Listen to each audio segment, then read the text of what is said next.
నువ్వు ప్రతి దాంట్లోకి లింగి పైకి గట్టేసి తగినమ్మా అని నీకు అక్కర్లేని గొడవలో దూరిపోతే, నీకు తగలకుండా తగిలితే నేను తీసుకెళ్ళి హాస్పిటల్లో పడేస్తే దాని ఎఫెక్ట్ ఎవరైనా పడుతుంది తెలుసా?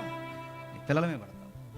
పో, నీకు సంబంధం లేని గొడవలో తిరిగి నువ్వు ఏమైనా చెయ్యిసిరితే, ఆ చెయ్యి తాకడికి ఎవరికైనా దెబ్బ తగిలితే, నీ మీద ఒక ఎఫ్ఐఆర్ పడితే, నేను పోలీసులు తీసుకెళ్ళిపోతే, చదువుకోవడానికి స్కూల్కి వెళ్తున్న పిల్లలతో తోటి పిల్లలు ఏమంటారు తెలుసా? మీ నాన్న పోలీసులు తీసుకున్నట్టు కదరా అంటారు. అప్పుడు నీ కొడుకు ఏమైపోవాలి, నీ కూతురు ఏమైపోవాలి? ఇంకా అడుగుతున్నాను, ఏదన్నా తప్పుడు పని చేస్తే మీ అమ్మ అంట కదరా పచ్చి బూతులు మాట్లాడుతుందంట, మా అమ్మ చెప్పింది నీతో ఆడుకోద్దని, నువ్వు బూతులు మాట్లాడితే మీ పిల్లలతో తోటి పిల్లలు అందరూ అనుకుంటున్నావా అంటారు.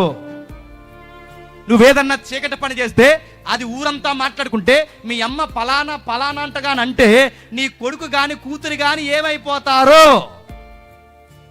మీరు చేసే పనులు మీ పిల్లల మీద పడతాయి. ఖచ్చితంగా మాట్లాడు. అసలు పిల్లలు అంటేనే వాళ్ళ పెద్ద విషయాలు ఆడుకునేటప్పుడు మాట్లాడుకుంటారు.